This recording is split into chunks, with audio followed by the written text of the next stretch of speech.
Hola, ¿qué tal a todos? Bienvenidos, este es el show de superhábitos.com.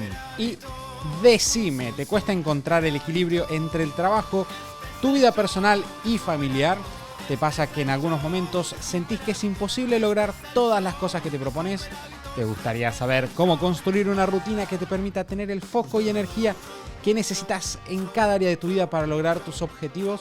Si eso es así, entonces llegaste al lugar correcto. Hoy tenemos una invitada especial en el podcast que nos va a compartir estrategias prácticas que le sirvieron a ella para equilibrar su vida personal, familiar y laboral. Vamos a ver estrategias prácticas y hábitos concretos que utilizó para eso mismo. Este es el show de Super Hábitos, un podcast en el que cada semana compartimos las herramientas, hábitos y estrategias que hacen que iniciar un negocio sea simple para que puedas vivir de lo que te gusta, disfrutar más a tu familia, diseñar una vida genial y tener un impacto positivo en la vida de otras personas. Mi nombre es Santiago Salom, voy a ser su anfitrión y quiero darles la bienvenida al episodio número 438 y este es el segundo episodio de nuestra serie especial de entrevistas de enero.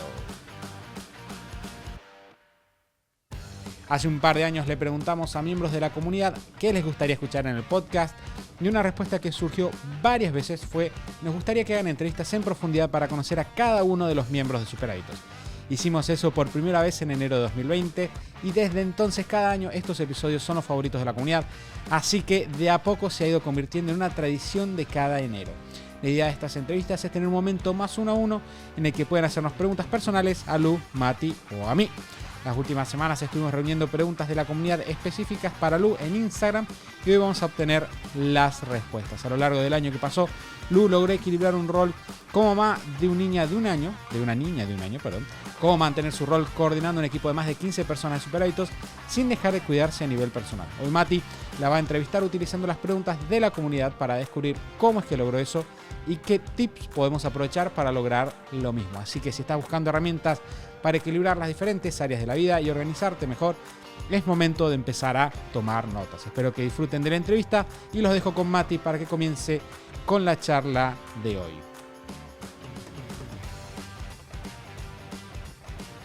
Bueno, Lu, bienvenida. Hoy te toca estar en el asiento de entrevistada. Te tocará luego el asiento de entrevistadora. Sí. Pero ahora me toca estar nerviosa y después ponerte nerviosa vos. Claro, exacto. Así que, bueno, en primer lugar, bienvenida a tu propia entrevista. Gracias. En primer lugar, tengo que hacer una aclaración, algo como para empezar, y es: si bien me toca estar a mí en este lugar y hacer las preguntas, esta va a ser más bien una entrevista de la comunidad de Super Hábitos a Lu. Cuando abrimos en Instagram la posibilidad de hacerte preguntas, había muchas buenas preguntas, con lo cual tuve el trabajo de revisarlas, ordenarlas, tratar de agruparlas un poco, porque eran bastantes, en medio de las cuales, y esto me parece importante decirlo también, entonces, primero que nada, gracias a las personas que sumaron las preguntas. Sepan que no me atribuyo para nada lo que salga bien y me hago 100% responsable de lo que salga mal. Y tengo que decir que también entre todas las preguntas había muchos mensajes de gracias para vos a nivel personal, en términos de personas que de repente alguna vez te estaban felices o contentas de algún mensaje que les contestaste, algo que compartiste en el podcast, alguna experiencia. Así que nada, en nombre de todas esas personas y primero que nada, Lu, también gracias por venir acá a seguir compartiendo un poco de tus aprendizajes, sabidurías. Es algo muy interesante tener la oportunidad de hacer estas entrevistas personales, porque en la entrevista personal podemos enfocarnos en temas que quizás no son comunes. Y como para empezar por ahí, porque tengo la sensación de que esto va a ser como un buen puntapié inicial, voy a tomar una pregunta que te dejaron, que era: ¿cuál fue para vos tu logro más importante de 2022? Tranquila la pregunta para empezar, simple. Sí, no sé si ya lo habías pensado. No, justo estamos grabando esto antes de hacer nuestras planificaciones y revisiones personales anuales, entonces quizá, obviamente, ¿no? Uno ya más o menos viene pensando las cosas y demás, entonces me parece difícil decir un logro. Si tuviese que resumirlo en un logro sería haber sobrevivido a 2022. Sí. Porque me vienen a la cabeza un montón de cosas y desafíos y situaciones que se me presentaron o que yo elegí que se me presenten, en las que yo me puse y que pude resolver y que tuve que atravesar un proceso bastante intenso en algunos casos de aprendizaje para resolverlo y sobreviví. Entonces creo que quizá sería ese el logro, como haber llegado a finales de 2022 entera, física, emocionalmente y con un montón de objetivos del año logrados, de los más importantes, ¿no? Como, y bastante en equilibrio entre esos objetivos difíciles a nivel personal, a nivel laboral, familiar y como una sensación de bienestar personal, que creo que en mi caso por lo menos siempre esa es como la búsqueda, como poder, me propongo cosas que me desafían y que me hacen crecer, pero quiero encontrarle siempre la vuelta para lograrlo de forma equilibrada, para lograrlo de forma sin quemarme o sin llegar mal. O sea, bueno, logré esto, pero me quemé en el camino. Como creo que sobrevivir y con bienestar y para lograr ciertos objetivos en 2022, que fue un año difícil, creo que ese es como mi orgullo del año. Que ahí retomo una cosa, creo que es, entonces el mayor logro sería el equilibrio, ¿no? Como palabra clave. Estoy tratando de poner en palabra clave para que las personas lo puedan ver, porque creo que algo que es interesante esto que decís es que uno dice sobrevivir y uno lo dice gracioso, es divertido, pero creo que la palabra clave era lo que decías de entera. Y entera no quiere decir que no te falte un brazo, entera quiere decir con una cuestión de lo que dijiste después, ¿no? De bienestar. Me siento bien en diferentes áreas de mi vida, a pesar de que fue un año difícil. Con lo cual la pregunta que sigue, bastante natural, es ¿por qué fue un año difícil? Bueno, fue un año difícil porque, en parte, esto lo voy a decir de mi encuesta no científica a las personas de mi entorno que conozco y a muchas personas de la comunidad también.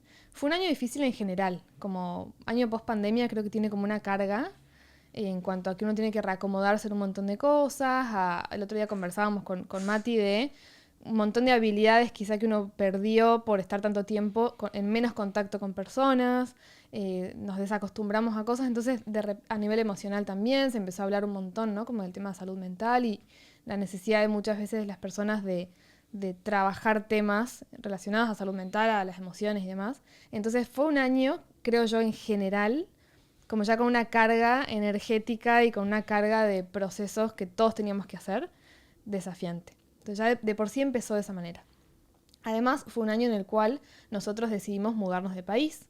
Si bien nos mudamos en diciembre del año anterior, atravesamos todo 2022 instalándonos, acomodándonos en un lugar nuevo, que si bien por elecciones que hicimos no cambiamos radicalmente ni nuestra rutina ni el tipo de lugar en el que vivíamos, no es que pasamos de vivir en el campo a vivir en Nueva York, o sea, no hicimos cambios drásticos, igual hubo como una curva bastante grande de aprendizaje de estar en el lugar nuevo, de lo típico, ¿no? Como, bueno, ¿dónde hago las compras? ¿Cómo reconstruyo mi rutina diaria? ¿Cómo reconstruyo mi vida como era? Ahora de una nueva manera, ¿cómo lo reconfiguro y demás? Además de mudanza y 1000 trámites y todo el proceso de aprendizaje en la ciudad nueva, tengo una niña que pasó de tener 7 meses a atravesar, bueno, todo lo que implica pasar de tener 7 meses a 1 año y medio, que tiene también muchísimos desafíos y que cada mes y cada semana es lo más hermoso del universo y en simultáneo trae sus nuevos retos, ¿no? Cada semana, cada mes. Entonces estar presente en eso y acompañar ahí también. Nosotros cuando nos mudamos, o sea, a comienzo de año, nos encargábamos, Mati y yo, de Emma, de su cuidado diario, digamos, y teníamos una organización para trabajar y cuidarla y demás, y empezamos también, fue algo nuevo, en una ciudad en la que no tenemos familia, estamos los dos prácticamente solos para el cuidado, buscar ayuda y hacer todo un proceso de transición a que alguien nos ayude a cuidar a Emma, y hacer todo ese proceso que a mí me costó un montón. Entonces para mí gran parte de comienzo de año fue todo ese proceso de, bueno, ahora otra persona cuida a mi bebé y lo necesito y me hace bien, pero a la vez me cuesta un montón, y como todo ese proceso personal, sumado a que tener un negocio que está en crecimiento, que llega a un punto en el cual acabamos de cumplir el año 9, estamos empezando a transitar el año 10 de Superhábitos, y nos está pasando algo que le pasa a todos los negocios más o menos a partir de los 8 años, que es que tenemos desafíos de estar creciendo en un entorno que es bastante desafiante también, como es Latinoamérica, y que trajo también en esta época post-pandemia. Entonces todos esos condimentos le van sumando a que, bueno, este año los objetivos que nos propusimos en Superhábitos, los desafíos internos con el equipo, los desafíos personales de qué necesita Superhábitos de nosotros y cómo mejoramos nosotros como dueños de negocio, como emprendedores, como personas que lideran un equipo, una comunidad, cambios que decidimos hacer en Superhábitos. Esa es como la lista rápida. Claro. No quiero abrumarlos, pero bueno, esos son los puntos más grandes, ¿no? Como que hicieron que este año tengan muchísimo condimento y que tengan muchísimos retos todas las semanas y todos los meses. Y ahí creo que por eso me parece importante empezar a hablar desde este lugar, porque creo que está bueno dar un poco de contexto. Medio que llegamos a algo que no sorprendentemente para mí es como un tema que combinado apareció mucho dentro de las preguntas, que es, de hecho te voy a hacer la pregunta que para mí era la inicial y de ahí nos vamos metiendo en algunos temas específicos, que es, ¿cómo combinás la vida de mamá y emprendedora? Porque este fue un año donde esas dos cosas estaban a pleno, ¿no? Estaban las dos cosas desarrollándose, puestas en movimiento. Y vos dijiste, bueno, ahí el logro del año fue este equilibrio, este terminar entero con logros en las diferentes áreas. Primer pregunta rápida de ese tema es, ¿cómo combinás, no sé si es rápida de responder, es rápida de hacer, ¿cómo combinás la vida de mamá y de emprendedor? Creo que mientras que te escuchaba la pregunta, pensaba como una analogía, ¿no? Creo que quizás las personas que tengan más de un hijo, quizá lo pueden entender mejor. Si uno lo piensa como si Superhábitos fuese un hijo más grande, ¿no? Un hijo adolescente quizás, ¿no? Un hijo en una etapa desafiante pero más adelante, ¿no, bebé? Y Emma como otro hijo, quizás es más fácil de entender cómo uno lo maneja de esa manera. Porque, ¿qué pasa? No es cierto, o por lo menos desde mi experiencia, no es cierto que uno pueda, incluso si se organiza bien, separar el ser mamá de ser emprendedora, o de ser persona, o de ser pareja, ¿no? Como que yo siento que uno se organiza y, en base a roles y prioridades para poder asignarle tiempo y para poder asegurarse de estar atendiendo esos roles como uno quiere y de manera equilibrada. Pero nosotros todo el tiempo, todo el día somos todo eso junto. Yo estoy con Emma y si bien puedo estar presente al 100% con ella y compartir y estar ahí, sigo siendo, mientras que estoy con Emma, sigo siendo pareja, sigo siendo hija, sigo siendo emprendedora, sigo siendo amiga, ¿no? Entonces, creo que eso está bueno entenderlo porque a veces uno busca o se siente culpable o siente que tiene que perseguir esta cosa de, bueno, si estoy con mi hija, estoy ahí y no estoy pensando en nada más. Si estoy trabajando, no estoy pensando en nada más. Y yo creo que eso es quizá mucha autoexigencia y no creo que sea posible al 100% hacerlo. Y creo que todo es más fácil si aceptamos que somos todo el tiempo y lo que hacemos es buscar la mejor manera de gestionar nuestro tiempo y energías y elegir a qué le ponemos nuestro tiempo y energías en qué momento y lo hacemos lo más presentes posible. Pero sabiendo que tenemos esa interconexión entre nuestros roles que nos hacen a quienes somos. Que hay una pregunta que surgió a continuación, que creo que es uno de los aspectos de eso, es ¿cómo gestionar la energía? ¿No? De hecho, había una pregunta literal que era ¿cómo poner energía en el trabajo sin morir en el intento? Lo cual de vuelta hace que sobrevivir sea un logro. Yo dije que sobrevivir es un logro, claro. Sí, sin duda. ¿No? Entonces, la pregunta era, bueno, ¿cómo haces? Y de hecho había otra pregunta que era, ¿cómo haces con la energía cuando tenés las dos cosas? ¿No? Cuando tenés, de vuelta, tenés a tu hija, sí, tenés tu negocio. ¿Cómo gestionás las energías? Porque creo que se entiende esto que decís vos de sos todo el tiempo, pero, bueno, hay momentos donde ser todo el tiempo puede ser. Bueno, que ahí esta analogía que decía del hijo mayor y el hijo menor puede servir porque uno cuando tiene dos hijos, todo el tiempo sos mamá o papá de los dos, pero tenés que generar, o de lo que sabemos, ¿no? De buenas prácticas quizá de crianza y de manejo de varios hijos, podés generar rituales con uno y rituales con otro separados, pero cuando vos estás con uno y si algo le pasa al otro, te vas a preocupar y vas a atenderlo. y viceversa, ¿no? Entonces, tenés también, aparte de tu rol de mamá de uno y de otro, tenés otros roles alrededor y otras cuestiones que atender. Y en la vida real muchas veces pasa que uno termina mezclando un montón de estas actividades. Entonces creo que, por un lado, el tema de entender esto es como el paso 1.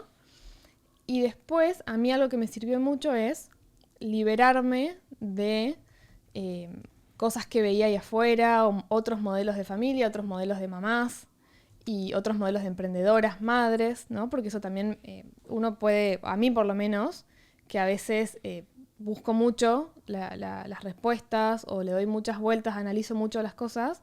Claro, todo ese input de información de, pero tal emprendedora que tuvo un hijo está haciendo todas estas cosas y yo no llego porque estoy con mi bebé y no tengo el tiempo, no tengo la energía. Como liberarme de todas esas cuestiones externas y conectarme más con, bueno, ¿y qué modelo de mamá quiero ser yo? ¿Qué quiero yo para mi hija? ¿Qué quiero yo para mí como mamá? No solo para mi hija, sino para mí como mamá. Que eso también es algo que muchas veces no pensamos, ¿no? Toda la corriente de la crianza respetuosa en realidad a veces se malinterpreta como todo lo que tenemos que hacer para el niño o la niña, y nos olvidamos de que en realidad también es parte de la crianza respetuosa el cuidado de la mamá y del papá, o sea, de los cuidadores. Entonces, buscar ese equilibrio también y decidir 100%, bueno, cómo quiero yo que sean las cosas en esta etapa de mi vida. Y a mí algo que me sirvió muchísimo y me liberó muchísimo fue pensarlo así, como una etapa de la vida. En este momento de la vida, mi hija tiene 1 año y medio. En los próximos años son años en los que me necesita más y cada vez me va a necesitar menos. Y eso está bien que sea así y es natural que sea así. Y va a llegar un momento en el cual, no sé, va a ir al colegio o va a tener 5, 6 años, 7, va a ir a la casa de los amiguitos, va a tener otras actividades. Y progresivamente mis energías y mi tiempo disponibles fuera de la crianza van a ir aumentando. Entonces, yo a nivel personal elijo en esta etapa de la vida de mi hija estar lo más presente que pueda, compartir mucha cantidad de tiempo con ella y calidad de tiempo con ella y no volverme tanto loca o no ponerme tan exigente o ambiciosa quizá con logros personales, profesionales, que sé que más adelante voy a poder agilizar o acelerar si quiero. Que ahí, perdón, hago sumo algo que me parece un detalle muy interesante y es que es algo muy parecido a lo que pasa cuando decidís empezar un negocio, ¿no? O sea, vos decidís empezar un negocio y tenés todo un periodo donde tenés que aceptar que esto te toma muchísimo tiempo, tenés que aceptar que esto hace que tu vida sea más compleja por ahora y eventualmente... Y confías en que no va a ser así para siempre. Claro, confías en que no va a ser así para siempre y eventualmente, si estamos haciendo las cosas bien, disfrutás de los beneficios. Pero algo que muchas veces perjudica a las personas, y ahora voy a volver, porque es como que tenemos una parte filosófica y una parte táctica de la entrevista, ¿no? Después vamos a pasar a la parte táctica de detalles organizativos puntuales. Pero vos de alguna forma aceptás también, y a nosotros nos pasó con Superhábitos, cuando empezás un negocio, un ligero desequilibrio, ¿no? Es decir, no vas a tener un equilibrio perfecto donde todas las áreas de tu vida te toman la misma cantidad de tiempo porque no se puede. Porque estás en este proceso de sacar algo adelante que requiere un extra de energía y a veces, no sé, postergás algo porque querés hacerlo, ¿no? Este proyecto para vos es tan importante que justifica un periodo de desequilibrio, nosotros lo llamamos desequilibrio enfocado. Y es el momento. Cuando empezás el negocio o cuando un niño es muy pequeño, en ese momento es cuando es necesaria esa inyección de más energía, más tiempo. Si vos no lo haces en ese momento, por ejemplo, estoy empezando un negocio y digo, no, bueno, voy a trabajar 2 horas por semana y cuando el negocio tenga 5 años voy a ponerme todo el día y no va a funcionar igual, ¿no? Como que no, ese es el momento justo en el cual tiene mucho más sentido hacer ese desequilibrio enfocado. Exacto. Pero una cosa que creo que es interesante, digamos, de esa situación es que necesitas vamos a hacerle yo, necesitas equilibrar el desequilibrio. Porque tampoco, porque te estés con esa filosofía, vas a dejar de dormir, vas a dejar de comer, vas a dejar de, no sé, mover el cuerpo, porque ahí de repente la velocidad a la cual te estás quemando es mucho más alta que el tiempo que vas a necesitar mantener ese desequilibrio, entonces no vas a llegar al final del trayecto, o cuando llegues vas a llegar tan golpeado que no va a servir para nada. Y creo que eso es algo que vos este año, y viéndolo desde afuera, manejaste con mucho criterio, ¿no? Como me permito un ligero desequilibrio en términos de este es un momento especial a nivel familiar, pero sin llevarlo al punto en el cual me estoy quemando. ¿Cómo encontrás ese punto justo? Porque surgieron muchas preguntas que un poco iban para ese lado y es, Sí, porque no es muy fácil. difícil. Sí, no es fácil. Yo creo que, en primer lugar, de vuelta siempre volvemos a lo mismo. Yo tengo mis roles en orden. Entonces, nunca, si estoy enfocada y tengo claras mis prioridades, nunca me voy a, en pos como del sacrificio por cuidar a mi hija, me voy a quemar yo o no voy a dormir yo, porque antes que mi rol de madre está mi rol personal y yo sé y tengo muy, muy presente y todos los rituales de organización nos hacen volver a eso y conectarnos con eso. Si yo no duermo, no estoy saludable, no me siento bien, no tengo espacios para mí, no voy a estar bien primero que nada, que esa es la prioridad número uno estar bien, y además de eso no puedo cuidar a otro ser como me gustaría cuidarlo. Puedo hacer que no se muera, puedo hacer que se alimente, que se bañe, pero no puedo cuidarlo como me gustaría y disfrutarlo y estar ahí. Entonces, primero eso, los roles están en ese orden y cuando uno tiene un hijo, el rol de madre no pasa al número 1. Va a estar por lo menos en el número 2 y siempre el rol número 1 va a ser el personal. Entonces, recordar eso creo que está bueno. También saber que en este periodo de desequilibrio enfocado no vamos a hacer, no sé, no me voy a poner ahora que cuando mi hija tiene 3 meses, el desafío de empezar a, no sé, otro negocio a la par y hacer un máster y correr una maratón. O sea, va a ser un periodo, o yo lo pensé así por lo menos, es un periodo en el cual no me voy a proponer grandes cosas locas a nivel personal, porque no voy a poder, si quiero, no quemarme o no estar como sobreexigiéndome. Y por otro lado, en realidad como encontrás el punto es ir probando. O sea, para mí el año no fue fácil, ahora ya le agarré bastante la mano a esto de, bueno, cuál es el punto y sé regular y sé frenar en qué momentos tengo que frenar, pero fue probando. O sea, me pasó de estar semanas de, no sé, por ahí estar muchísimo tiempo con Emma y decir, bueno, necesito tiempo para mí, necesito tiempo sola, necesito sentarme a trabajar que me relaja, y tuve que ajustar y dije, bueno, la semana siguiente pruebo pedir más ayuda y tener este tiempo para mí, este tiempo para trabajar más. Y me pasó de semanas estar trabajando mucho y decir, necesito una tarde entera estar con Emma tirada en el pasto. Y es simplemente, bueno, no es simple, pero es quizá conectar con qué queremos, este modelo personal de maternidad, de persona, digamos, de qué quiero, tener los roles ordenados, tener esos ritualitos y reflexionar, simplemente reflexionar y decir, bueno, ¿cómo me siento con esta dinámica? ¿Cómo me siento con esta rutina? Que también hay algo ahí que nosotros lo podemos hacer a nivel personal y también de pareja. Con Mati hacemos mucho, desde que nació Emma, que es revisar la rutina, ¿no? Todas las semanas, cada mes, depende del momento, cuántos cambios haya. Y cuando uno revisa la rutina, uno puede decir, a ver, ¿cómo me sentí esta semana con la rutina, con los tiempos, con lo que hice, con lo que... No, me gustaría trabajar más. La semana que viene me gustaría tener más tiempo para esto, o no estoy haciendo suficiente de esto otro, o no sé, tuve muchas tardes de trabajar y de cortar tarde y extrañé verla más a Emma. Entonces como que si reflexionamos y vamos ajustando, en ese ir y venir cada semana le vamos encontrando el punto y nos damos cuenta de que muchas veces no se trata de una cosa o la otra. A mí me pasa que por ahí no necesito 20 horas para cosas personales y estar sola, a mí me pasa eso, no necesito no trabajar nada y estar todo el día con Emma, ni estar todo el día trabajando y que alguien la cuide a Emma. Necesito muchas veces ratitos. Si yo me puedo duchar tranquila, si puedo ir a entrenar tranquila, sin apuro, y si puedo sentarme una mañana entera a trabajar y después a la tarde, tener la tarde para estar con Emma y una hora para mí, ya está. Como que no es tan complejo ni tanta cantidad de tiempo la que necesito para cada cosa, pero tenés que ir probando a ver cuál es el punto. Que eso es lo difícil, por eso es difícil dar un consejo puntual. Es como ir probando y a cada persona le va a funcionar diferente.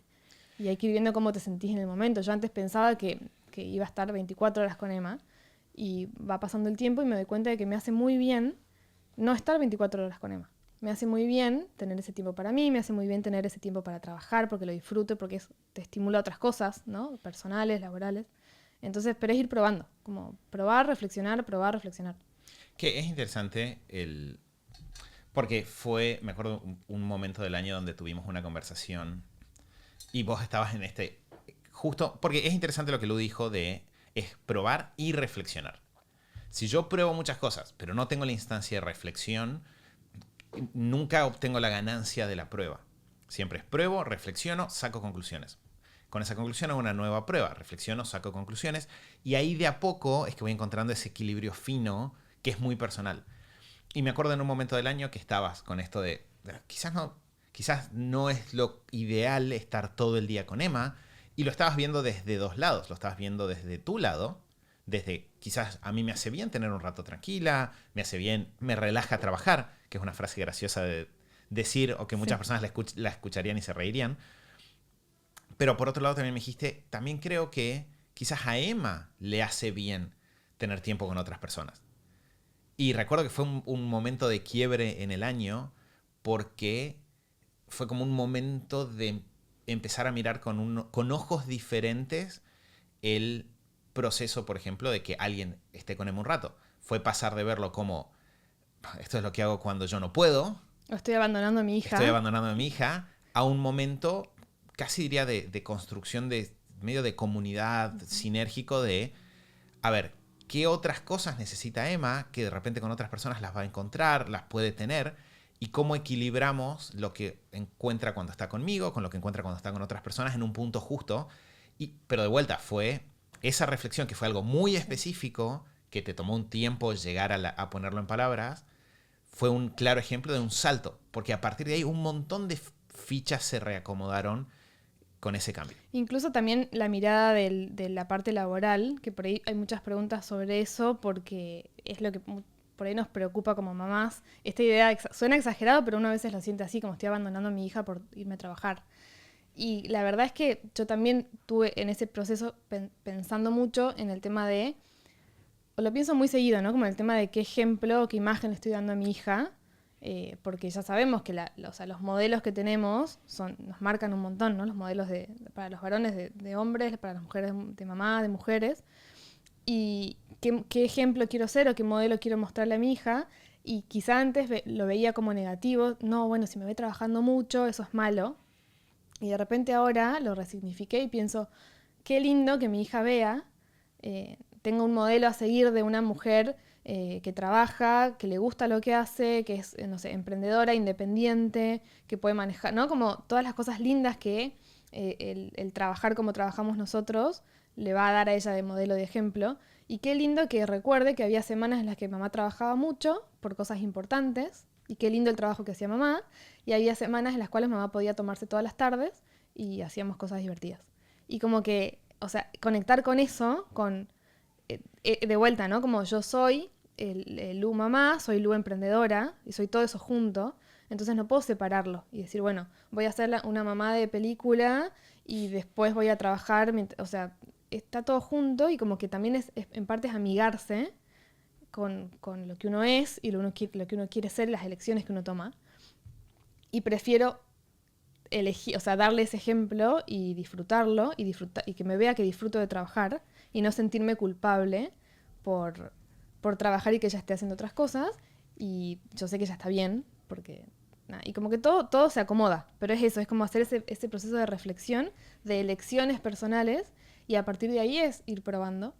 Pero realmente las fichas se van acomodando, pero tenemos que hacer como este proceso personal primero.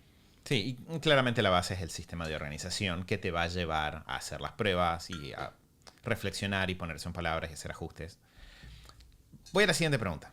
¿Sí? Esta es la última de la parte filosófica, y de ahí tengo un par de preguntas. Son bastante tácticas, así que creo que van a ser un poco más rápidas de responder. Bien. Pero quizás para las personas que no están hace tanto tiempo en la comunidad, no todos lo tienen presente. Esta pregunta la hizo Nati, que es parte de la comunidad hace muchos años. Es una muy buena pregunta. Lu, desde que empezó Super Hábitos, es decir, desde allá lejos, en 2013, Lu leyó en esa época sobre la filosofía Slow. Uh-huh. Y desde ese momento en adelante, cada tanto, Lu sigue siendo la defensora de la filosofía Slow dentro de la comunidad. Lo menciona en algún episodio del podcast.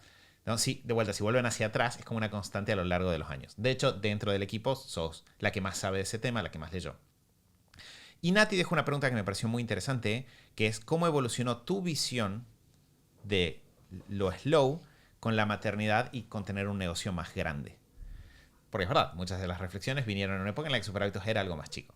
Entonces, si podés dar una mini introducción de qué es la filosofía slow para quienes no sepan, y de ahí la pregunta es, ¿cómo evolucionó tu visión con esta nueva situación de maternidad, negocio más grande? ¿Qué pasa con lo slow en ese contexto? Bueno, la filosofía slow se aplica, atraviesa todas las áreas de la vida. Se puede aplicar a lo laboral, a lo personal, al deporte, a la medicina, a la alimentación, a todo. Y tiene básicamente que ver con la premisa de que en los tiempos actuales que corren hay muchísimos cambios y muchísimas cuestiones generales que nos llevan a ir más rápido y sin pensarlo muchas veces, ¿no? Claro, Como una que especie de todo, culto a la velocidad. como que todo se va haciendo más rápido, se prioriza, se valora lo veloz, lo eficiente, ¿no? Como todo lo que es velocidad y rápido se prioriza por sobre otras cosas. Buscamos exprimir cada segundo, buscamos optimizar todo, ¿no? Todo esto empezó porque, bueno, Mati me regaló hace muchísimo tiempo, no me acuerdo en qué año fue, lo tengo todavía con la fecha, el libro de Carl Honoré, que se llama Elogio a la lentitud, y él habla, bueno, abarca, ¿no? Como el análisis de cómo se da esto en diferentes áreas de la vida, y plantea, me acuerdo mucho de la anécdota del comienzo, que él cuenta que él hizo un clic de qué me está pasando y empezó a reflexionar sobre el tema cuando se encontró fascinado con el hecho de haber encontrado como creo que era una aplicación o una serie de audiolibros o algo así, con el cual podía contarle cuentos a su hijo antes de dormir en 3 minutos. Entonces podía optimizar el tiempo de contarle un cuento a su hijo a la noche y bajarlo, no sé, de media hora a 3 minutos. Y se encontró fascinado con eso y bueno, a partir de ahí hace todo el análisis. Y claro, como que todo el tema del culto a la velocidad nos lleva muchas veces a buscar la velocidad por la velocidad, los resultados por los resultados y perder de vista un montón de cosas que son importantes de la vida. Y la filosofía slow lo que plantea no es que necesariamente vayamos lento en todo, sino que plantea que tomemos el control de a qué velocidad vamos y qué queremos, y que para algunas cosas en la vida la lentitud es importante y que para otras la rapidez es importante. Entonces que la clave es aprender a regular las velocidades y elegir cuándo ir más lento y cuándo ir más rápido. Entonces, este es como un resumen. Si buscan filosofía slow, googlean, hay un montón de información, hay charlas TED de Carl Honoré. De hecho, no sé si lo vamos a publicar o qué va a pasar porque todavía no lo grabamos mientras que estoy hablando, pero tengo pactada una entrevista con Carl Honoré para las próximas semanas, que si logramos concretarla puede ser que salga en el podcast o puede ser que salga en YouTube, ya veremos. Pero es una persona muy interesante para escuchar sobre estos temas. ¿Que lo entrevistaste? Carl Honoré. Sí, la entrevisté hace cuando, no sé en qué año, hace 1000 años. Fue en octubre de 2015 se publicó en Superhábitos la entrevista. Carl Honoré es un autor, el libro Elogio a la lentitud es un mega libro, sí. Estuvo en TED, no en un TEDx, sino TED. Sí. Es un mega defensor de este movimiento, pero es interesante, por lo menos la primera vez que uno lo escucha, porque ahora me pasa a mí que lo tengo bastante internalizado. Yo acepto que hay ciertas cosas que son procesos, ciertas cosas que quizás puedo meter una solución rápida y sacarlas. Pero la primera vez que lo lees te das cuenta de que es verdad que uno se la pasa obsesionado con todo, que todo sea más rápido y que hay ciertos momentos donde esa búsqueda de velocidad te perjudica. Y el empezar a regular y decir, bueno, no todo tiene que ser a la máxima velocidad, sino hay algunas cosas que hechas de forma lenta son mejores, que a nosotros nos pasa muchas veces, estoy pensando con las personas en cómo iniciar un negocio mientras trabajas. Sobreacelerar el proceso de iniciar un negocio y no pensar bien qué negocio vas a iniciar, cuál es la oferta, cómo te diferencias, muchas veces lleva a que en el corto plazo sientas como adrenalina, pero en el largo plazo tengas resultados que son peores. Porque ese es un momento donde sobreacelerarte te mete en problemas. Lo cual nos trae de vuelta a la pregunta de, pero Lu, perfecto, siempre defendiste estas ideas, ¿cambió o cómo cambió este año con maternidad y de repente un negocio que tiene ya un equipo grande en el cual vos tenés un rol de coordinación, de integración que es central? Sí, creo que, no sé si cambió en cuanto a que cambian las circunstancias, uno cambia, ¿no? Como no es lo mismo, obviamente, estar empezando un negocio, tener un equipo chico, que tener un equipo grande, estar creciendo, tener una hija. Entonces cambió porque cambiaron las circunstancias, pero creo que cada año que va pasando voy reforzando la creencia en que las premisas de la filosofía slow son las correctas y se vuelve cada vez más, incluso eso, ¿no? Como que uno va creciendo y la vida se va complejizando. Tenemos cada vez más responsabilidades, tenemos cada vez más desafíos o quizá tenemos más que perder, ¿no? Mientras más pasa el tiempo. Entonces creo que se vuelve incluso más importante todavía el aprender a regular las velocidades. Y por ahí en esto que hablábamos recién pasa, ¿no? No sé, no es la misma velocidad la que necesito o la que quiero si me siento y tengo que sacar un proyecto adelante o tengo que descifrar cómo armar el calendario del trimestre que si voy a jugar con mi hija a la tarde. No, o sea, no puedo aplicar la misma velocidad si quiero tener buenos resultados en ambas cosas porque son diferentes y porque requieren algo diferente de mí. Y si hago las dos cosas en modo lento, quizá no me va a salir tan bien lo de trabajo y me va a salir muy bien lo del tiempo con mi hija. Y si hago las dos cosas rápido, con esta velocidad, buscando más velocidad, quizá voy a sacar un muy buen resultado laboral, pero no voy a tener una buena experiencia para mi hija a la tarde. Entonces, no puedo aplicar lo mismo a todo. Creo que esa es la clave, como no hacerlo en automático.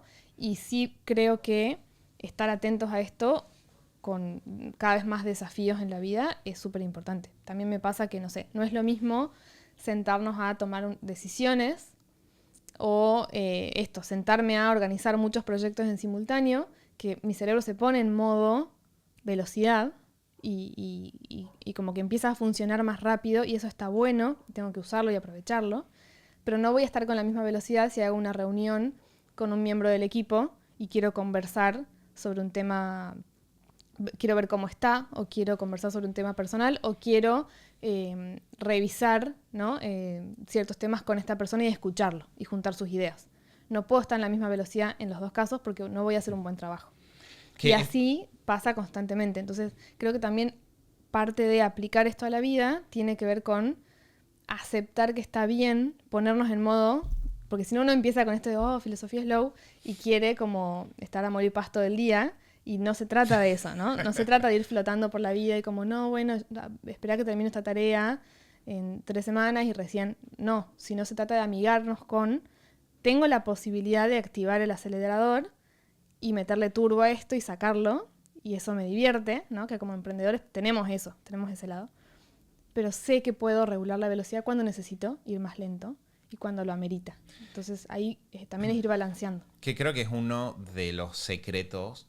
Volviendo a la primera pregunta de cómo vos, Lu, combinás la vida de mamá y de emprendedora, y es, sabés gestionar bien los cambios de velocidad. Entonces vas a tener en un mismo día, esto lo digo yo viéndolo desde afuera, ¿no? Voy a tener un mismo día donde voy a entrar a la mañana a la oficina y va a estar Lu más o menos levantándome una mano y poniéndomela como, no hagas ruido que estoy pensando, y ordenando 250 proyectos en simultáneo, cruzando un montón de variables, yendo de la computadora, contestando mensajes, hablando con personas, juntando un montón de información. Y 1 hora después vas a estar en el jardín, sentada con Emma, simplemente, no sé, regando una hojita durante 1 hora. Y las dos cosas están bien. Y creo que eso es importante. Porque uno con los hijos puede caer en esta cultura de la velocidad, de todo el tiempo tengo que estarlo estimulando, todo el tiempo tendría que tener una dinámica sacada de un libro de PNL, de cómo hacer que tu hijo sea más inteligente. Y el entender que podés cambiar de velocidad rápida a velocidad lenta muchas veces hace que los momentos... Por eso es lo que es interesante, no siempre más rápido es más efectivo. Yo creo que ese es uno de los puntos centrales de la filosofía slow. A veces lo más inteligente es hacer las cosas lento. Eso es lo que produce más resultados en realidad. Y el parche rápido solo te mete en problemas. Y con los hijos es uno de los lugares donde eso se ve. Si yo entro en plan, tengo que resolver esto en 2 minutos, no sé, con un berrinche va a pasar lo mismo. En plan, no, tengo que forzarlo a que... mi parche de ese momento quizás me pone en problemas de largo plazo. En cambio, tomármelo con calma me suma un montón. Y mismo, tampoco hay que asociar velocidad con trabajo, ¿no? Porque Tampoco. Muchas veces, no sé, estoy pensando en nuestro caso, en las semanas de planificación anual de superhábitos de este año, terminamos tomándonos el doble de tiempo para pensar cosas y fueron mañanas enteras que si la ves de afuera era pura lentitud porque éramos nosotros 3 sentados, conversando, mirando cosas, hablando, claro. Y hay casos en los cuales, por ejemplo, para hacer una planificación estratégica y tomar decisiones importantes, personales o de trabajo, necesitamos bajar la velocidad y darle tiempo al proceso, a las cosas, ¿no? Entonces, tampoco asociemos velocidad con trabajar rápido, estar con una persona o vínculos lento, porque tampoco necesariamente es así. Sí, tal cual. De hecho, en una emergencia, por ejemplo, con tus hijos, tenés que actuar rápido y... Bien, vamos, Lu, a la parte... Esta, de vuelta, no sé qué... Yo pensé que era una serie de preguntas que tienen que ver con hábitos puntuales, desafíos bien específicos, y pensé, bueno, como para ver todo esto en la práctica podía servir. No sé si realmente vamos a lograrlo, pero vamos a probar, ¿querés? Entonces, Probemos. pregunta número 1 es, ¿cómo mantener el foco en el trabajo aun cuando hay cosas importantes que atender como los hijos? La leía la pregunta literal porque tiene un par de matices que me parecía... La pregunta literal era esa, ¿cómo mantener el foco en el trabajo aun cuando hay cosas importantes que atender como los hijos? Y ahí yo, o sea, me gustaría saber más del detalles, pero yo creo que si tus hijos están, o sea, si no hay nada urgente, a ver, si hay que atender algo urgente que le está pasando a ese niño y vos querés tener foco en el trabajo y no va a pasar, ¿no? No sé, si tu hijo está enfermo o está internado por algo y vos estás en la oficina y pretendés, y bueno, no, o sea, no pretendas tener foco porque no creo, o sea, no tengo idea cómo, qué sugerirte. Pero si tus hijos Que están no lo bien, harías, o sea, en tu caso no lo harías. Si, si no te queda otra que sentarte a trabajar, haría lo que pueda y ya está. No pretendería tener, o sea, no me exigiría a tener el foco que no creo que sea real tener, digamos, en un caso de emergencia o de tu hijo está mal por algo. Pero si tus hijos están bien y hay algún tema que tenés dando vueltas que te gustaría resolver, atender, como no sé, empezó con los berrinches y tengo que ponerme a investigar cómo gestionarlos porque, no sé, quiero aprender a gestionarlo mejor o pedir ayuda, y te está preocupando eso, que en este momento estás sentado trabajando, necesitas trabajar con foco y estás pensando en eso que querés resolver, creo que lo mejor es, o lo que más calma puede darnos, es darle un espacio, un lugar, o sea, asignarle un momento a, bueno, el sábado a la mañana me voy a levantar a las 6 y me voy a sentar a estudiar sobre cómo gestionar los berrinches, o voy a hacer un curso, voy a comprar el curso hoy y lo voy a hacer el sábado a la mañana. Hasta eso me relajo, hago lo mejor que puedo y me enfoco en esto porque yo sé que si saco el trabajo de forma enfocada, voy a poder tener el tiempo el sábado para sentarme a atender esto otro, ¿no? Entonces, como muchas veces lo que nos genera estrés es como el tener la preocupación latente y constante y no saber cuándo lo voy a resolver o cómo voy a hacer, no tener la respuesta. Se me ocurre, me gustaría tener más información de contexto, pero muchas veces a mí me sirve eso, como le asigno un momento, digo, bueno, me voy a encargar de resolver esto en tal momento. Hasta eso, si liquido todas estas cosas de trabajo y las hago bien, me puedo poner con eso, si no, no puedo. Y como que ahí te ordena y tu cerebro se pone en modo, bueno, primero saco esto, después paso a lo que sigue. Bien, pregunta siguiente. ¿Recomendás enviar a tu hija a una guardería? ¿Qué tiempo tenía la beba cuando comenzó a ir? Ese es un tema, no es un tema cortito para nada. Podríamos hablar 3 horas de esto, pero bueno. Es que dije eso y después Sí. empecé a leer de vuelta las preguntas y pensé, bueno, pero está bien, como para, quizás, y esto como para todas las personas que nos estén escuchando de repente en Spotify, si van a superhábitos.com/437, que es este número de episodio, pueden entrar, ¿sí no? ¿El 437? Es la segunda entrevista. Entonces, creo que es el 438. Ahí está. Entonces, si van a superhábitos.com/438, van a encontrar esta entrevista, para esta entrevista que le estamos haciendo a Lu. Ahí van a encontrar también el video en YouTube. Entonces, pueden o enviarnos un mail a comunidad@superhábitos y contarnos en qué les gustaría que profundicemos. O en YouTube nos pueden dejar preguntas ahí puntuales que también las respondemos. Sobre el tema de guardería, yo creo que, o sea, por un lado, en nuestro caso personal, teníamos la idea antes de que nazca Emma de que no íbamos a escolarizarla ni mandarla a ningún lugar tipo guardería, jardín, hasta que fuese obligatorio legalmente. O sea, Hasta que me vengan a buscar. hasta que me vengan a buscar y su hija tiene que ir al colegio, bueno, ahí le íbamos a mandar. La verdad es que, como todo en la vida, en la práctica, en la experiencia, nos fuimos dando con un montón de información y de experiencias nuevas que nos hicieron considerar el tema jardín mucho antes. De hecho, Emma empezó un jardín, no una guardería, sino un jardincito, sala de 1, cuando tenía 1 año y 3 meses, que era bastante chiquita, pero nosotros sentimos personalmente la necesidad de... la casa le estaba quedando chica, tiene energía que no sabíamos cómo canalizar para que ella esté bien también, ¿no? Para que disfrute, y mucha necesidad por el hecho de estar lejos de la familia y no tener primitos, amiguitos, vecinitos, y demás de contacto con otros niños. Entonces, muy de esto, de ir reflexionando y estar atentos, ¿no? Hacer como escucha activa de los procesos, cambiamos esta idea de la voy a mandar cuando me obliguen a creemos que esto estaría bueno probarlo y probamos. Y dentro del probar elegimos un lugar, de entre todas las opciones que había, descartamos guardería, descartamos jardines que eran parte de colegios, ¿no? Como instituciones más grandes, con mucha cantidad de niños, y elegimos, porque lo encontramos y existe acá, afortunadamente, un jardincito que tiene como una filosofía que nos gusta mucho y que tiene poquitos chicos. Y una filosofía de, en cada sala, la sala de uno, hay 8 niños y hay 2 referentes. Entonces, de lo que leímos también, por la edad y la recomendación de cuántos adultos debería haber por cada 3, 4 niños, como que todo esto cumplía. Fuimos a la entrevista, nos gustó mucho. Y a Emma le gustó mucho. A Emma, sobre todo, bueno, esto es re importante, a Emma le gustó mucho. Y porque teníamos la posibilidad de que si a Emma no le gustaba o no nos gustaba, no mandarla y seguir acudiendo a ayuda acá en casa. Teníamos esa posibilidad, entonces, como a Emma le gustó, probamos y nos gustó, lo elegimos. Yo no puedo dar recomendaciones de si recomiendo o no guarderías, porque creo que es algo muy personal. O sea, no conozco porque nunca mandamos a Emma a una guardería. Creo que es muy personal y muy de la dinámica familiar y las necesidades familiares.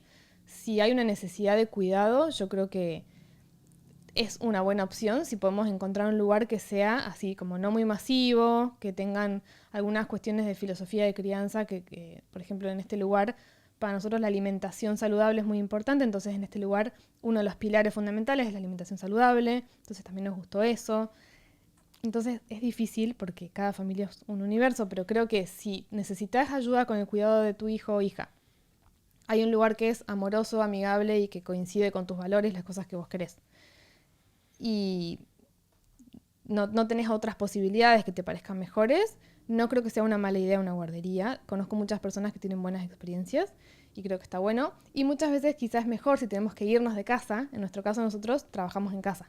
Entonces que alguien venga a ayudarnos con el cuidado de Emma es mucho más fácil porque estamos en casa, estamos cerca.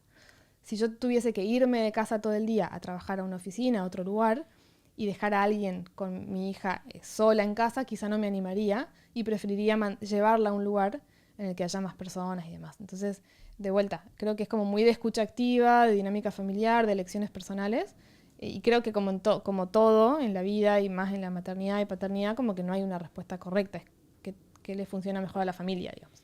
Sí, y es muy específico de la institución que encontrás. Y hasta de dónde queda geográficamente respecto de tu ritmo diario. Es algo muy único, pero que ahí ya creo que lo cubrió todo. Lo cual nos trae a la siguiente pregunta, ¿qué es? Lu, ¿hiciste o haces terapia psicoanalítica? No, terapia psicoanalítica no hice, creo que no hice. Ni hago. Algo curioso con el tema de terapia es que uno muchas veces no pregunta qué tipo de terapia estoy haciendo. Claro. ¿No? Tenemos toda una teoría con Mati ahí de cómo deberían los psicólogos mejorar su marketing, Sí. porque a veces uno no sabe, uno tiene buenas experiencias, malas experiencias, pero no sabe muchas veces, ¿y qué tipo de terapia era? No sé, hablábamos y me hacía preguntas. Yo estoy segura de que no hice psicoanálisis nunca, sí hice terapia con diferentes personas en diferentes momentos para diferentes necesidades y tuve muy buenas experiencias. Eso seguro. Y de hecho sigo haciendo. O sea, y la última experiencia que tengo, creo que hay un poco de suerte también, ¿no? Como en la persona que encontré. Pero mi psicóloga actual es la persona que cuando estaba embarazada busqué como dula, que las dulas son personas que acompañan la gestación, el parto, el posparto, y que es psicóloga además. Entonces ella me acompañó y nos acompañó desde todo el embarazo, todo el posparto, y después de un tiempo yo decidí hacer sesiones quincenales de terapia con ella y sigo haciéndolo con ella. Y nada, también es otro tema difícil en cuanto a recomendaciones. Creo que si uno puede buscar y probar diferentes experiencias con diferentes profesionales, que tengan buenas recomendaciones y que uno sepa que si no le funciona lo puede dejar y demás. Si uno encuentra a la persona adecuada, creo que es súper, súper saludable. De hecho, siempre decimos que la terapia para nosotros es como el es el equivalente del gimnasio, pero Sí. para la mente y para el espíritu. Para las emociones. Para las emociones, Sí. entonces así como ir al gimnasio está buenísimo para estar bien físicamente, a mí me sirven muchísimo estas sesiones quincenales como un espacio para mí, digamos, para procesar cosas, de acompañamiento, bueno, esos desafíos que uno tiene, ¿no? A nivel personal. Sí, y Como de alguien que te adquirir acompañe. herramientas que si vos tuvieses que sentarte a leer todos los libros para llegar a todas esas herramientas, tendrías que pasar un montón de tiempo. En cambio, de repente en esa conversación puedes ir adquiriendo herramientas mucho más rápido y mucho más a la medida de lo que te pasa. Y aparte por más que uno tenga amigos, pareja, buen diálogo con otras personas, es un espacio que es tuyo, en el que no te van a juzgar o no te deberían juzgar, si es una buena profesional, y en el que podés como tener ese espacio de procesar cosas mucho más libre y con una persona que te ve un poquito más de afuera, que también suma. Entonces yo lo súper recomiendo siempre que uno pueda hacer un proceso de búsqueda, porque también hay mucha gente que tuvo malas experiencias.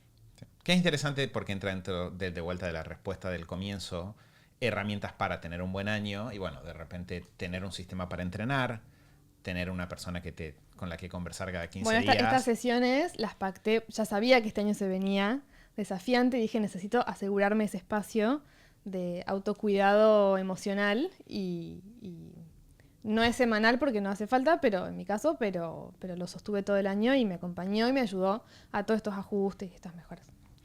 Siguiente pregunta que ni yo sé la respuesta es, ¿hay algo que hayas incorporado este año nuevo en tu sistema de organización que calificarías como un antes y un después para vos?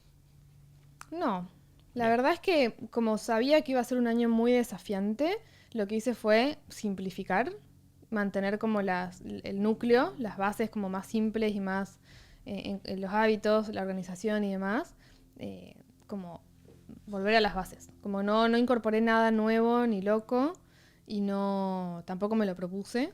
De hecho, el objetivo era cuidar como ese núcleo básico y asegurarme de no perderlo para sobrevivir en el año. Y funcionó, pero no me propuse nada que haya marcado un antes y un después. Nada loco. Que creo que es bueno, de vuelta para las personas que nos conocen hace muchos años.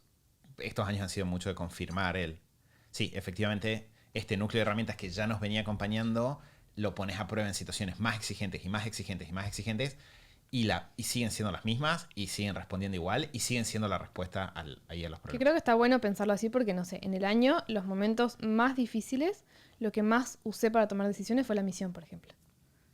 Y por ahí uno ya tiene la misión, la visión, tiene los objetivos, los rituales, y está buscando a ver qué más sumo, qué mejor hago. Y a veces no hay que sumar nada, hay que simplemente usar eso que ya tenemos. Siguiente pregunta es, Lu, y le voy a poner una mini aclaración que es, en medio de todo esto, la pregunta de Laura es, ¿cómo haces para mantener el foco en alimentación saludable? Que lo mencionaste hace un rato también. Bueno, creo que en el caso de alimentación hay mucho de hábito ya adquirido, que eso, de vuelta, ¿no? Creo que lo hablamos en un podcast hace poco, como el superpoder de los hábitos muchas veces no es tanto como esa acción que incorporo ahora y buenísimo que ahora tome más agua, sino que los beneficios reales los vemos en el tiempo. Los vemos cuando nos toca un momento difícil y ya tenemos esa base consolidada. Cuando queremos sumar un nuevo hábito y ya tenemos una base previa en la cual apoyarnos, ¿no? Entonces creo que en el tema alimentación, la alimentación saludable y equilibrada es un hábito o es algo que trabajamos hace mucho, que a nivel personal a mí siempre me interesó, me gustó, le fui dando forma, le fui dando vueltas, probé un montón de cosas hasta que encontré el punto. Y creo que este año simplemente fue apoyarme en ese hábito adquirido con una cuota de relajarme en un montón de momentos, como de no ponerme súper exigente si hay momentos más difíciles en los cuales por ahí desequilibrio enfocado, por ahí, no sé, hay visitas y por ahí, bueno, cambian la rutina de si yo cenaba a las 7 de la tarde, algo más liviano, y estoy cenando a las 9, algo más... Bueno, hay visitas, estamos compartiendo un momento, lo relajo. Si de repente, a mí me pasa un montón, si tengo semanas muy difíciles, muy exigentes, por ahí voy a tender a, no sé, comer más cosas dulces, por ejemplo, más seguido. Y mientras eso se sostenga en el hábito previo, que es que siempre vuelvas a tu hábito, ¿no? Que no dure, o sea, que no cambies el hábito, que no sea como, bueno, ahora ceno a las 10 de la noche súper pesado, sino que, bueno, esta semana y después vuelvo a mi rutina habitual. si siempre estás volviendo a ese hábito que ya tenés consolidado, creo que se puede sostener y que en el global del año tenés buenos resultados. O sea, a mí me funcionó eso, como una cuota de relax, de bajar un poco la exigencia y apoyarme mucho en ese hábito ya adquirido previamente. Bien, y tengo las últimas 2 preguntas, Lu, que estas son divertidas. Simplemente, podríamos decir, esta es la sección de cierre divertido y es... Pregunta número 1 era... Lu, ¿a veces te dan ganas de tirar la toalla? Sí, muchísimas. O sea, muchísimas. Sí, muchísimas. Muy seguido. Bien. Sí. ¿Qué haces? No sé si, o sea, Sumaría... a ver, lo explico un poco para que Dale. no parezca como súper negativo, pero creo que es normal que a todos nos pasa. Si estoy cansada, si tuve un día en el que Emma tuvo 3 berrinches que tuvimos que sostenerlos con todo el amor del mundo, pero que me drenaron toda la energía. Si estoy, no sé, con tareas atrasadas, o estoy frustrada por algo de trabajo, o estoy, no sé, extrañando a mi familia, o la casa está desordenada y no llegué a ordenar como me gustaría, sí, o sea, a veces es como uno se plantea, o sea, a mí me pasa que es como, ¿por qué me meto en todo esto? ¿Por qué no hago, o sea, con los perros? A veces hay semanas en las que pienso, ¿por qué tengo perros? ¿En qué momento pensé que era buena idea tener 2 seres que generan caos constantemente? Sí me pasa. Sí. Cuando se juntan, por eso, la vida como que se va complejizando y de repente tenés, no sé, la dinámica hogareña y la niña y el trabajo y los perros y el clima y lo que sea, y hay días en los cuales sí, por ahí me siento un poco desbordada o se juntan cosas y tengo ganas de mudarme a un departamento y sola. Y creo que una pregunta no estaba, pero yo creo que una buena pregunta es, ¿qué haces cuando sentís ese... Porque tirar la toalla viene, ¿no? De esto de rendirte, de decir, bueno, Sí. ya está. Sí. No se puede. ¿Qué haces en esos momentos cuando sentís ese momento de desborde? En general freno. Bien. O sea, no hago nada. Trato de no hacer nada. Entonces, si estoy preocupada porque tengo tareas pendientes y la casa está desordenada, no me pongo a ordenar, no me pongo a seguir trabajando. Trato como de, cuando me doy cuenta de que estoy desbordada, trato de frenar.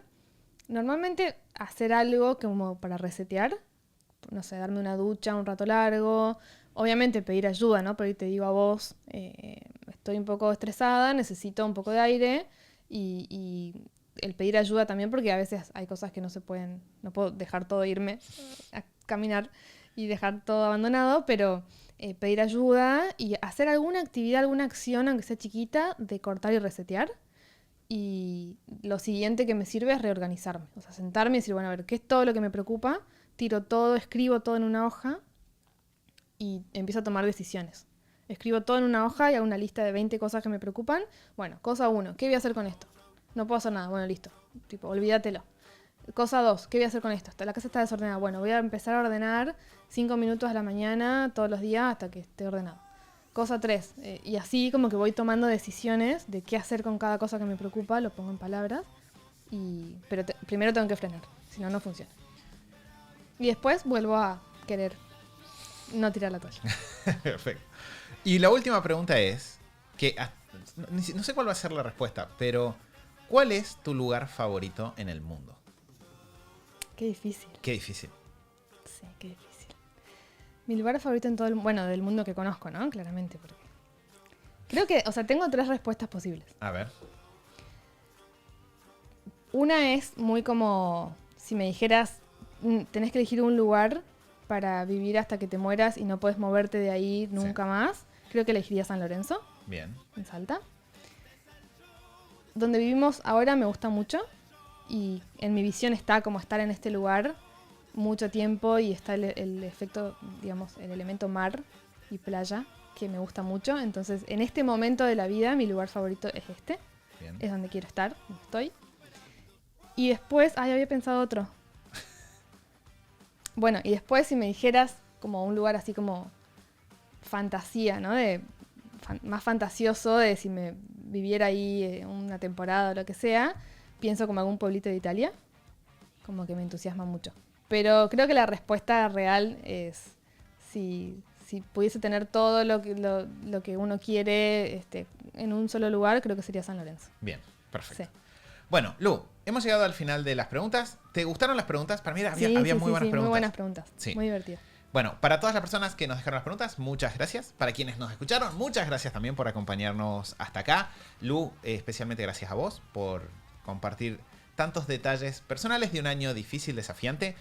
Pensaba que una de las cosas lindas de tener el podcast a lo largo de tantos años es que uno tiene esta posibilidad de ver cómo cambian las cosas, de revisitar algunas ideas, y estas entrevistas anuales son como un buen momento de tocar ya no lo que es común, sino lo que es individual. Así que hasta para mí es divertido escuchar las respuestas. Así que de vuelta, muchas gracias por compartirlas. Gracias.